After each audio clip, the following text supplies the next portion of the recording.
Hello, welcome to the studio. I'm Alex, and we're going to make a kimono or yukata style garment today out of Western fabric. Before we get to cutting and construction, I thought we'd go through a couple of important points so we understand what we're making today and where it comes from. We're going to cover everything: pattern cutting using Western fabrics, how to construct it, and some little handy tips along the way as well. But first, we need to cover what is a kimono, what is a yukata, what is the history, and what are we making. So I'm going to take you through a few example garments, some Japanese garments to show you what a traditional Japanese garment looks like and how it's constructed and how it's different to what we're going to make, and then some examples of what I've made with Western fabric. In Japanese, kimono, there are two kanji characters, ki-mono, and that means thing to wear. It's dress. That's what it means. In English, it's a loose translation, but it's the closest thing you can get. We say dress, and it means a garment, but it also means the clothes we wear. Kimono is the same. It's thing to wear. It's also the garment. And then within the term kimono, there are a lot of categories. Like an onion, you could go on forever, and you still wouldn't have scratched the surface. Believe me, I've tried. There are so many different variations of the kimono within Japan, and they're fascinating to look at. The kimono made its way to Japan from China about 1500 years ago, so around 500 CE. If you can get that into your mind, it's a very long time ago. It's around the Nara period in Japan, and in China it's before the Tang dynasty, so the Sui dynasty and the period leading up to that, when there was trade with Japan, and it came across as an undergarment, and it was a new technology in a way of using cloth without cutting pattern pieces from it to create garments. So this was a new thing that was coming into Japan, and as a full robe. Before that, they would wear upper and lower garments. They still did. You've got hakama and haori, but this was a full garment that would be worn all as one. Now, it didn't go straight to what we know as the kimono. First, it went in as underwear, and then during the Heian period, so between the 700s and 1100s, where the courtly ladies would wear garments 12 layers thick. It was right at the bottom, the kasode it was called, right underneath, and above that there was layer after layer of other garments that do resemble a kimono, but they had large open sleeves, and there was jackets and long trousers.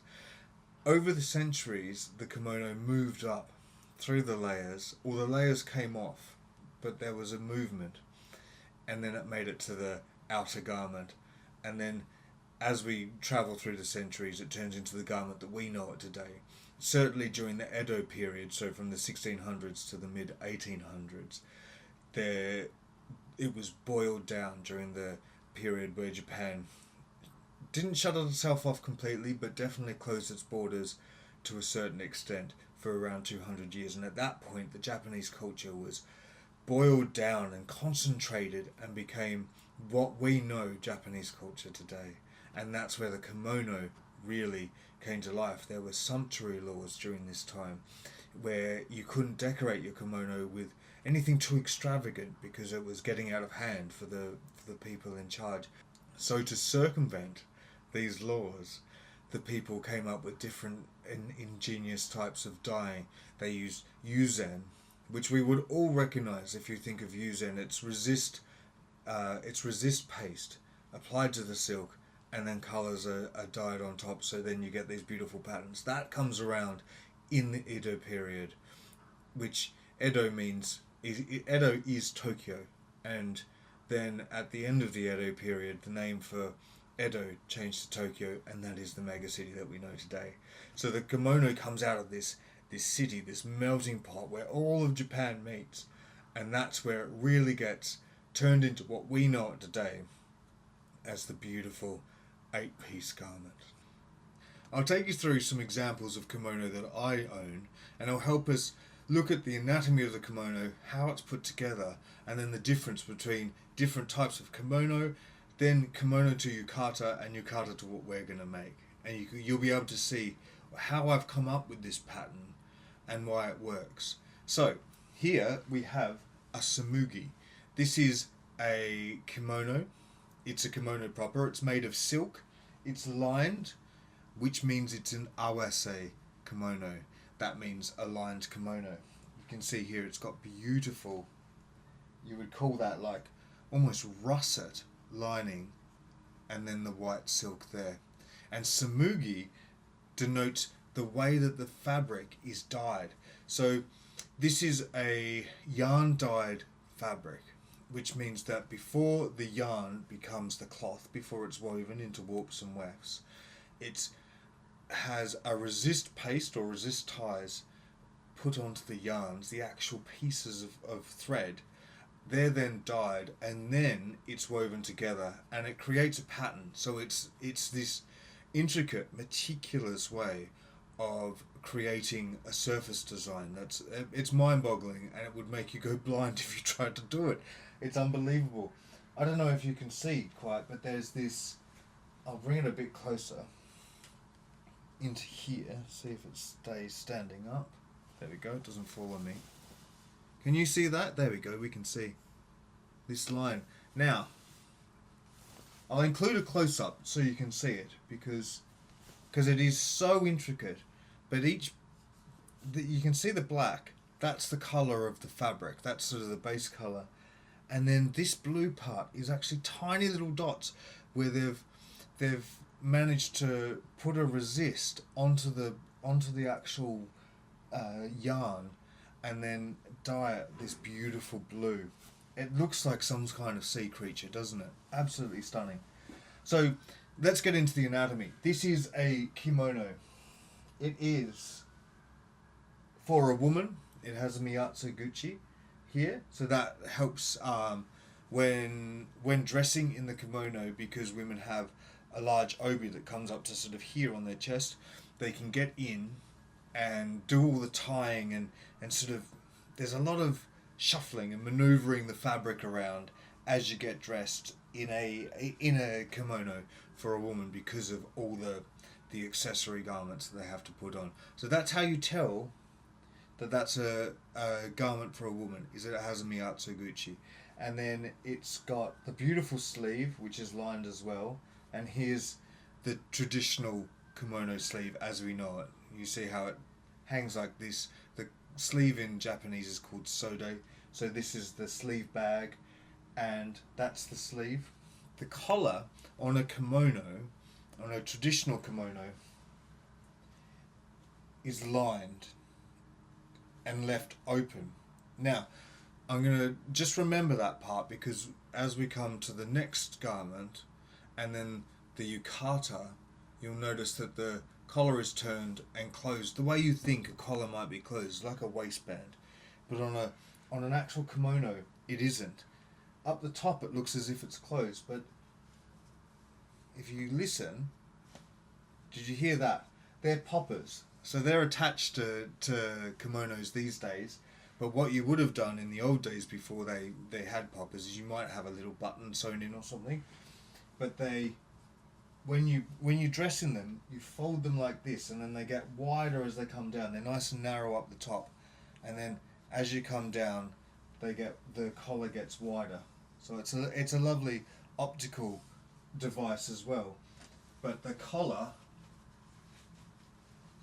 you see that, is actually fully open and fully lined all the way down. That's a real kimono trait that you can do if you want as well. If you're going to line this garment, you can do that, but it for ease of wear, it's easier to just be able to throw something on if you are wearing it a bit casually, to just throw it on and not have to fold back the collar. So that is a kimono. You can see the two collar pieces. There's one piece, the one that goes around the top. This is the collar that's underneath. Two sleeves and two body pieces. And then inside in the lining there's more pieces, because you have two colours of lining. That's so it can be replaced. It's easier to replace lining in pieces rather than the entire lining of the garment at once. So it's So it's done in two pieces. And also it's aesthetically pleasing to have the red down the bottom as you walk or something. The edge of the kimono, when it's properly tied, flicks, and so you'll get a little dash of this beautiful russet against that ocean, that deep ocean blue pattern. Absolutely stunning. Fabulous garment. This is our next garment. This is a kimono as well, but it's called a hitoe kimono, and that's because it's unlined. So you remember the last one was a kimono, and it was a samugi, and it was awase, which means lined. This is a hitoe, and if I'm honest with you, I'm not actually sure. It's a jacquard weave, so it's got the pattern is woven into the fabric. I bought this because it was fascinating, and I'd never seen anything like it before. It's not silk by itself. It's silk mixed with cotton. I had a long discussion with the person at the vintage store about it. We sat there analysing it for ages, trying to work it out. They didn't really know what was going on either. So it's a fascinating garment, and that's why I bought it. But it's a great representation of a hitoe, and this beautiful, you see that, how that sparkles, that's all woven in. So that's jacquard. That's jacquard weaving, which means that you weave the pattern in with other threads to make it look like a pattern. It's for a woman. It has the miyatsuguchi, beautiful sleeves there. You see it's got a small lining up the top. That's an area of high wear, so that would be lined. Sometimes in yukatas you'd get a lining around the shoulders, just like that. But this is great because you can see, or in fact you can't see, the seams because of the beautiful Japanese hand sewing that they use. So can you see that? Yeah, you can see this little, there's a line there and a line there. That is the seam allowance, which has been anchored. I'll do this, try not to break any thread. This has been anchored to the body of the garment. No, I can't get a finger in because it's so well done. You can't see it at all on the front. There's no clue there that that's happened. But what they've done is they've turned the seams back. And I'm going to show you this on the next garment, on the yukata that I have, because it's much more apparent. But that's just a little preview of what seams and how beautiful seams can be. Lovely little garment, and a great way to show you that there's the kimono, but it's unlined. So, garment number 3. Can you notice that? Isn't that beautiful? Look how see-through it is. This is a yukata. This is made of cotton, and it is dyed with one colour. Beautiful butterflies and rills of water. Look at that, isn't that stunning? It's made for a woman. It has the miyatsuguchi, and beautiful long sleeves, and the collar is closed. You see that there. So this is a yukata. This is actually closer to what I often make and what I would make for myself, like this one. This is a yukata. I made it out of cotton, indigo dyed fabric, and I put it together by hand. And I use this for a lot of the references.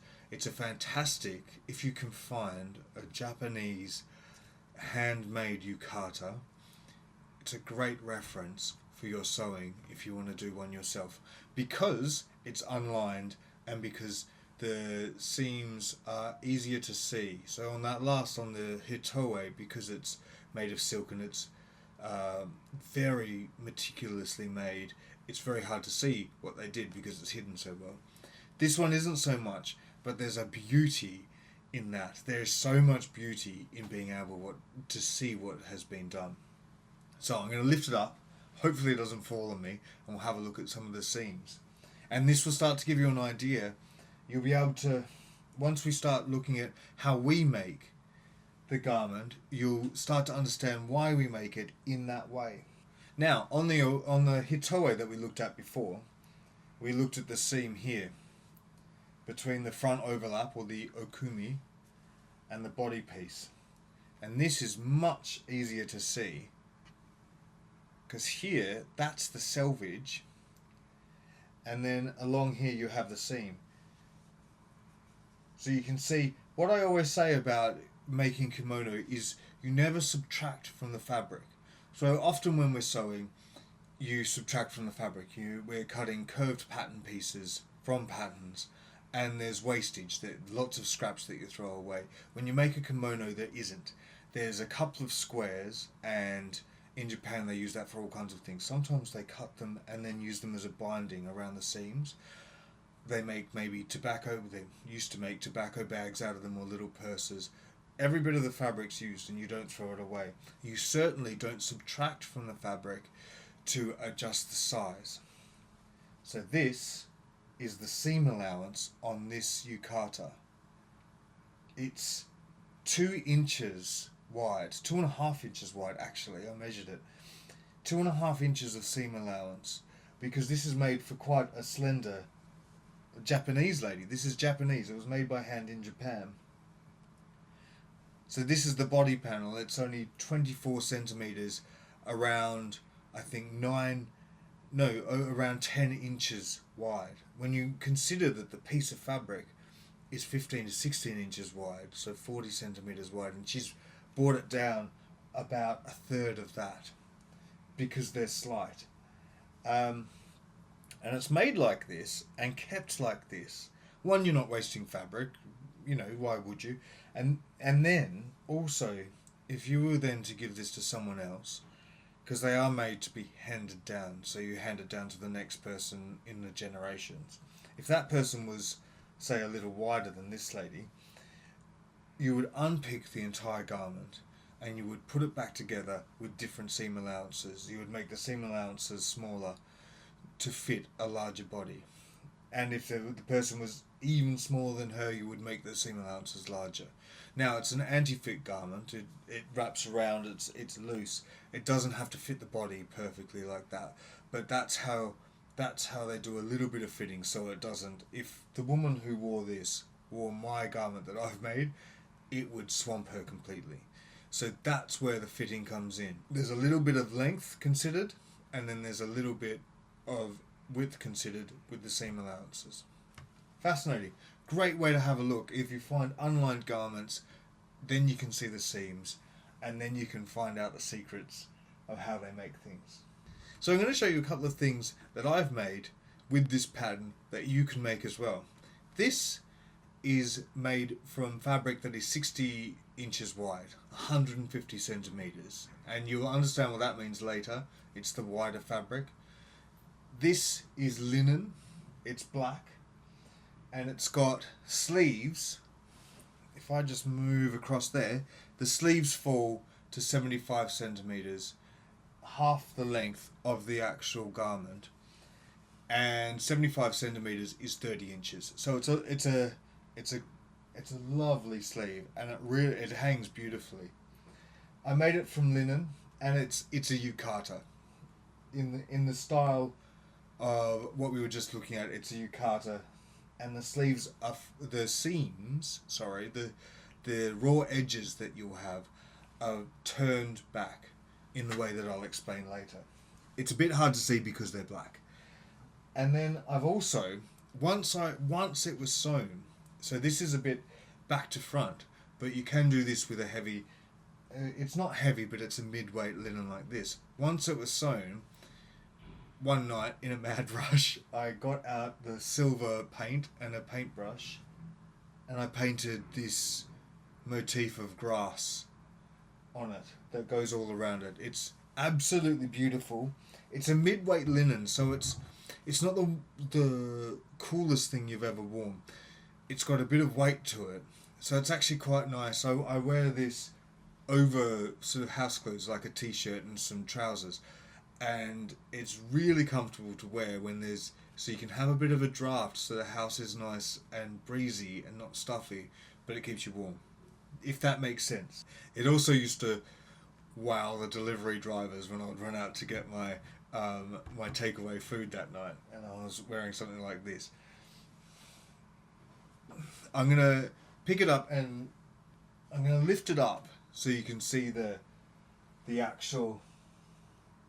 the decoration as it goes around the hem. So this is with a metallic paint, and you can do this. Can you see that? So that goes, this piece of grass goes all the way across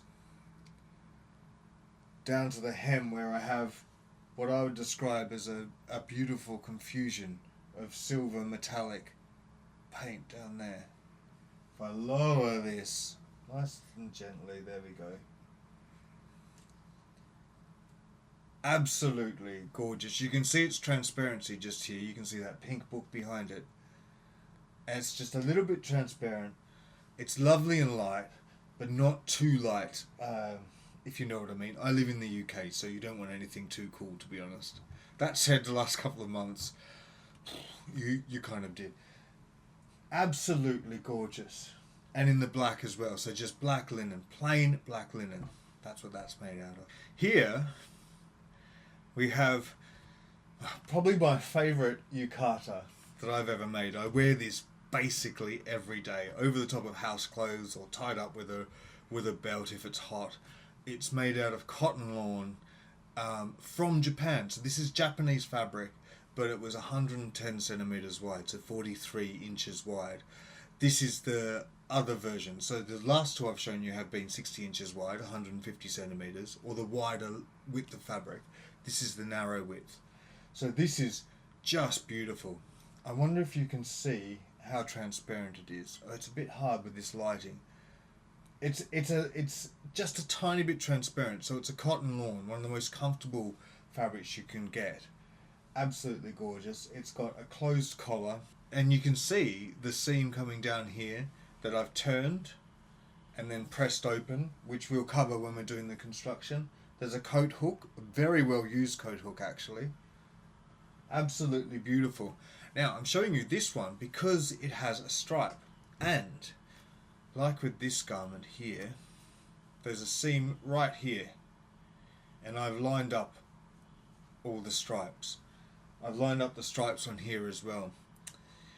You don't have to do that. In Japan there's actually quite a lot of tradition of not matching up things that should run together. It's perfectly okay to have something completely mismatched. Have this seam completely off, so none of this lines up. That's absolutely fine. But it's also a practice to line things up perfectly and do the Japanese meticulous, beautiful sewing. So basically I'm saying you can live in both camps. If you want to line things up, you can. If you don't, you don't have to. Lining up a check, this is about a 4-inch or 10 centimeter repeat. If you're going to line up a check, you need to buy more fabric. If you're going to line up any pattern, actually, you need to buy a bit more fabric than you need, because to line it up, sometimes you're going to need that extra repeat to get them to both line up perfectly. Whereas if you just buy plain white fabric, so I'm going to make the kimonos with plain white fabric, the yukatas today, there's no pattern matching, so you don't need to line them up. But if you are pattern matching, you'll need a little bit, you need to have that extra bit of give to be able to do it. To be honest, a lot of fabric shops, when you buy from them, there is a little bit more fabric than you ordered usually. Today, the fabric that I bought, which is I bought 4.5 meters of the narrow fabric. I got 4.9 meters, so over 5 feet of over 5 yards, sorry, of fabric, instead of 4.5 meters or just under 5 yards. So had there been a repeat pattern on that, that would have actually been enough ease to move around. It's something to consider, that if you are buying something and you want a pattern match, you're going to need extra fabric, most likely. I've brought out this kimono that I'm in the process of making still, because I wanted to talk about your fabric choice. This is a 60-inch fabric. It's 150 centimeters wide, and when I bought it online, I thought I was buying fabric where the stripe went down the selvage, so it went straight down the grain. Instead, I accidentally bought fabric where the stripe went across the grain, so it went from selvage to selvage. Now, this was 60 inches wide, so it's 150 centimeter fabric, and I make the kimono to be 150 centimeters, 60 inches tall. So all I had to do was turn the patterns to 90 degrees. That's right, isn't it? Yeah, 90 degrees that way. Had this been on narrower fabric, 110 centimeters to 120 or 43 to 47 inches, I would have ended up with a kimono where the stripes go across, and I didn't really want that. It would have looked fantastic, but that's not what I was envisioning. So, when you're choosing your fabric, look. This is about the directional nature of some fabrics. Sometimes it's the weave. A satin goes. You have to use the satin in the same way as it goes over, like a velvet, not to the same certain extent as a velvet, but it's about your fabric choice and making sure you make the correct one. And then even when you think you have, you double check your shopping cart, because I checked the website, and what I'd done is clicked the fabric below that went across instead of the fabric that above that went up. So it's all my fault, and it turned out alright anyway. It's gorgeous with this red lining. You can see I've put in a coat hook. That's something I'll cover later. It's not something that you have in Japanese garments, but it's a great thing to have if you're hanging things up. But that's the story of this, and it's why I brought it into this. Also, actually, this is black and white stripes, so the white, it's actually quite a thin fabric, and I wanted to line it with red. And in order to do that and not have black and pink because of the red showing through the white, I've had to back the fabric, so back the black and white fabric with white cotton. So have a think about that when you're making your choices as well, the transparency and the thickness of your fabrics, because this is now an extremely heavy garment. It is gorgeous and absolutely beautiful, but very heavy because there are 3 layers now to it instead of just 2. Something to think about. This is the last example I'm going to show you before we move on to sewing. It's made from narrow fabric, actually. It's made from a sari. A sari is usually about 1 meter to 1 meter 10. This is about 1 meter 10, so 43 inches. And I just wanted to show it because it's one of the most beautiful things I made. It actually takes a bit more manoeuvring of the pattern pieces and everything to make something out of this, but I think it's gorgeous, and it shows you where you can go once you start making them. This is one of the most beautiful things I've ever made. So it's a black silk sari from India with silver zari work. So that's the zari weaving. Zarian in Persian means gold, and so zari work is usually gold threads, or it can mean silver threads if it's silver zari. And a sari comes with, at the end of a sari, you'd probably all know, at the end of a sari there's something called the palu. This is the decorative end of a sari that you think of when you imagine like a red and gold sari. There's this enormous brocade at the end, and I've used that here around the top of the collar. I've lined it with a cotton voile, so the lightest cotton you can get before a muslin is a voile, and this is just black cotton voile. So it's, even though it's this enormous garment with heavy thread in it, it is light as a feather. And because it's a sari, saris are made, they're made horizontally. If you think of a sari as a long strip of fabric like that. So you can see where I got the idea. I actually got the idea when I was in Delhi, and a woman walked past wearing a sari, and the end of the sari fell over her arm, just like a kimono sleeve. And I drew it that day. I was doing some illustrating, and then I couldn't get it out of my mind, and so now I do this every now and again. I buy a beautiful sari and I turn it into a kimono because it's so much fun. So I was talking about it goes horizontally. So a sari is 5 meters or 6 meters, around 6 or 7 yards of fabric. So about half the length of the tanmono, you see. And because it's made that way, the motifs sit vertically, but we're making it this way, so they do get turned on their side. So It's an interesting thing to make, because you have to consider, oh, what are these are called butas, the little coins. What, which way are they going to be facing? Can they face any way they want? Some of them can't. These ones work all right with it. So it's really fun. Once you've worked out the anatomy of the kimono, then you start seeing it in everything. You know, your friends better watch out for their curtains, because you'll start cutting them up and making them into robes. Or you'll find a sari or some. I remember sewing with some friends, and then they went to, in London, they went to where all the African fabric shops are, all the beautiful wax prints from West Africa, and so they bought them and made them into kimono, which is a big thing actually. There's a great sort of groundswell of people making kimono from the wax prints of Africa. So it makes you think. It just makes you see kimono in everything you see. And this is just, it's just so gorgeous. The sleeves are, I'm going to move it across a little bit and hope it doesn't fall onto me, because it is heavy.